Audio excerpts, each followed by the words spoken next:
Salam sejahtera Malaysia, terima kasih kerana menonton video-video dalam channel ini. Sebelum kita mula, jangan lupa untuk tekan tombol subscribe, share, like, dan komen. Let's go! Salam sejahtera dan salam perpaduan kepada seluruh rakyat Malaysia. Berita seterusnya bertajuk Anwar jumpa KJ, pakar ekonomi bincang hala tuju ekonomi.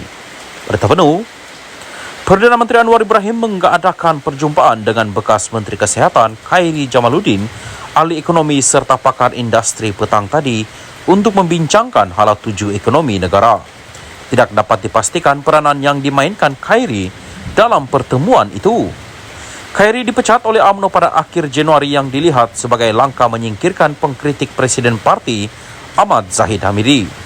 Naib Presiden UMNO Johari Ghani yang sebelum ini menjadi Menteri Keuangan 2 semasa pentadbiran bekas Perdana Menteri Najib Razak turut hadir.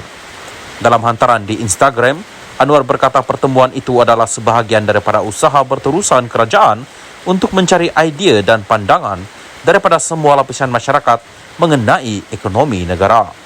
Perbincangan turut menyentuh bidang pertumbuhan baharu dan kaedah untuk memperkukuh ekosistem pelaburan. Segala pandangan yang dikongsikan pastinya akan digunakan untuk membentuk naratif ekonomi madani yang sedang dirangka bagi mencorak hala tuju ekonomi negara dalam tempoh jangka masa sederhana dan panjang, katanya. Pada Isnin, Anwar berkata naratif ekonomi madani akan dilancarkan pada Ogos sebagai panduan untuk hala tuju ekonomi negara yang lebih jelas.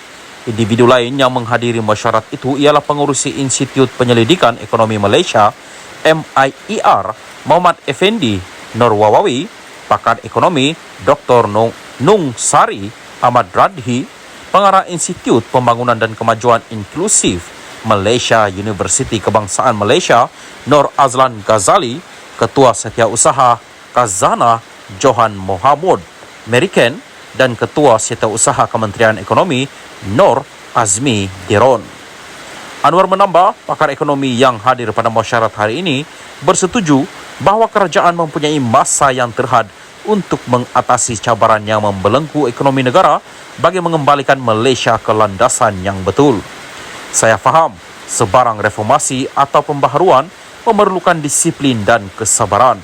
Ia juga memerlukan keyakinan serta keberanian untuk melakukan perkara yang baharu dan membuat keputusan yang berat untuk kepentingan rakyat dan negara. Namun, kerajaan ini tekad dan akan bekerja keras untuk memacu pertumbuhan yang inklusif dan mempan. Pertumbuhan ekonomi bukan tentang angka semata-mata, tetapi mesti menggarap keperluan serta kehendak rakyat, katanya lagi.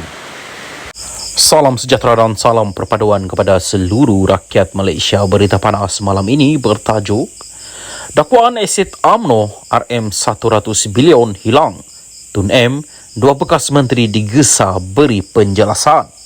Berita penuh, Veteran UMNO menggesa Tun Dr. Mahathir Mohamad bersama dua bekas Menteri Keuangan memberi penjelasan berkaitan dakwaan kehilangan aset UMNO dikatakan bernilai RM100 bilion. Penjelasan bekas Perdana Menteri yang juga bekas Presiden UMNO itu bersama Tun Daim Zainuddin yang juga bekas Bendahari Parti selain Tan Sri Nor Mohamed Yaakob, menurut veteran UMNO perlu kerana rakyat khususnya ahli parti itu berhak tahu cerita sebenar.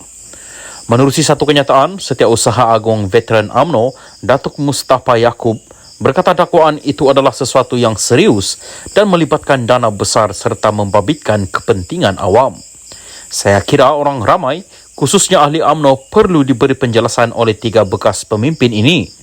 Bagi saya, ini sesuatu yang serius dan melibatkan dana yang besar, membabitkan kepentingan awam, apatah lagi jumlahnya begitu besar, katanya. Mustafa merujuk dakwaan pengendali laman blog Malaysia Today, Raja Petra Kamarudin. Kononnya, wujud pertelegahan di antara ketiga-tiga bekas pemimpin itu berhubung isu aset berkenaan. Sudah pasti dakwaan Raja Petra ini sesuatu yang serius. Sekaligus, perlukan penjelasan tiga bekas pemimpin UMNO ini kerana isu berlaku ketika era Dr. Mahathir menjadi Perdana Menteri, katanya. Dr. Mahathir menjadi Perdana Menteri keempat dan paling lama berkhidmat bermula 16 Julai 1981 sehingga 31 Oktober 2003. Bagaimanapun, pada 2016, beliau muncul kembali berpolitik apabila menubuhkan Bersatu dan menandingi Barisan Nasional BN. Pada 2018, dalam satu kejutan politik, Bersatu bersama parti-parti sekutunya melalui gabungan Pakatan Harapan PH memenangi pilihan raya umum ke-14 dan pada usia 93 tahun, Dr. Mahathir kembali menarjui negara sebagai Perdana Menteri ke-7. Daim pula menjadi Bendahari Agung UMNO antara 1984 hingga 1999 dan juga Bendahari BN. Beliau dilantik sebagai Menteri Keuangan pada Julai 1984 oleh Dr. Mahathir sebelum melepaskan jawatan itu pada Mac 15, 1991. Pada 1998, Daim kembali sebagai Menteri Tugas-Tugas Khas bagi menangani krisis ekonomi negara yang semakin memuncak. Pada Januari 1999, beliau dilantik semula sebagai Menteri Keuangan selepas penyandang jawatan Datuk Seri Anwar Ibrahim dipecat daripada Kabinet. Beliau kemudian meletak jawatan sebagai Menteri Keuangan pada 31 Mei 2001. Nur Mohammed pernah berkhidmat di Bank Negara Malaysia BNM dari 1968 hingga 1994 sebelum dilantik oleh Dr. Mahathir sebagai anggota jawatan kuasa kecil menangani krisis ekonomi negara pada 1998.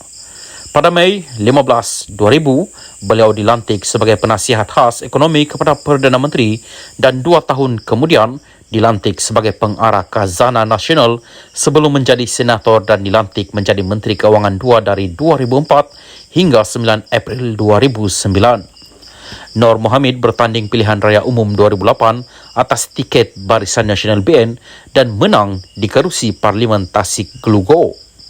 Sesulan penstrukturan semula Kabinet pada April 2009, beliau dilantik Menteri di Jabatan Perdana Menteri menerajui unit perancang ekonomi dan unit kerjasama awam dan swasta sehingga 2013. Sementara itu, Mustafa berkata, pihak berkuasa berkaitan lain khususnya Suruhanjaya Pencegahan Rasuah Malaysia SPRM juga wajar menyiasat dakwaan sama kerana ia satu tuduhan yang serius. Saya kira ada baiknya jika pihak berkuasa menyiasat dakwaan ini. Jika dakwaan benar, ini bukan satu perkara biasa kerana jumlah nilai asid begitu banyak, katanya. Katanya lagi, isu asid UMNO pernah dibangkitkan ketika Datuk Seri Najib Razak menjadi Perdana Menteri dan juga Presiden UMNO, namun tiada pembongkaran lanjut dibuat. Cerita kehilangan harta UMNO ini telah menjadi rahsia umum sekian lama. Ahli UMNO ternanti-nanti untuk mendapat jawapannya. Semasa Najib menjadi Presiden UMNO dan Perdana Menteri sebelum ini, ada usaha untuk membongkar rahsia di sebalik kehilangan harta UMNO itu. Tetapi Najib tidak bersetuju atas dasar pri kemanusiaan, katanya.